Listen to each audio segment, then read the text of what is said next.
Nii. Viibime vanal Viimsi staadionil, mis on ilmselt üks kõige skandaalsemaid kohti Viimsi vallas, kui rääkida planeerimisest ja hoonestamisest.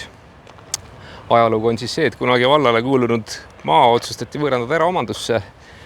Seda lugu saatsid mitmed kohtuvaidlused toonaste võimurite vahel ja ajas ka vihale kõikvõimalikke viimsilasi.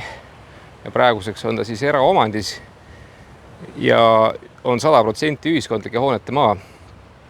Ehk siis maa, mille eesmärk on täita ühiskonna huve, avalikkuse huve, teha midagi viimsilaste jaoks. Raamatukogu, muuseum, midagi muud taolist.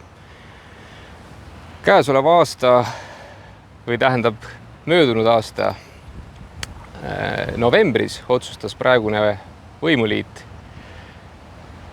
kehtestada siia üldplaneeringut muutva detailplaneeringu. Neil õnnestus 11 häälega ehk siis kõige võimaliku minimaalse poolthäälte enamusega.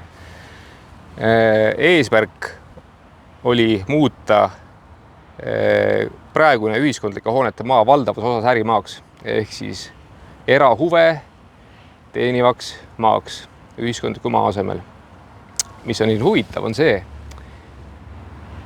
et koalitsiooni, praegu võimul istuva koalitsiooni leping ise välistab üldplaneeringuid muutvaid planeeringuid juhul, kui ta on avaliku huviga vastuolus.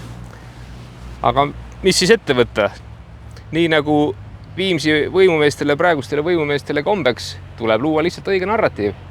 See, et me anname käest ära ühe suure tüki ühiskonna huve teenivast maast, ärimaaks, erahuviks, sellele tuleb lihtsalt rõhuasetus panna sinna, mis on seotud avaliku huviga. Nagu näiteks, üks hoone ikkagi jääb ühiskondlikuks maaks umbes 20%. Sellest räägime kõva häälega, aga seda, et 80% ühiskondliku huvi võetakse ära viimsilast, et sellest vaikime.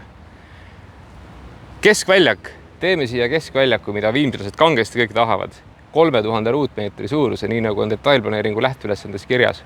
Sama suur, kui on Pringi üks keskmine Laarelinnu kandis olev selline üksikelamu krunt. Ja juhuu, ongi tegemist meie kõigi viimsilaste ühise suure soovi ja avaliku huviga. Ja see on see koht, kus kogukondade Viimsi ütleb asjale ei. Selline käitumine ei ole riigimehelik ega riiginaiselik. Asjad peavad ka olema talupoja mõistuse järgi õiged ja õiglased.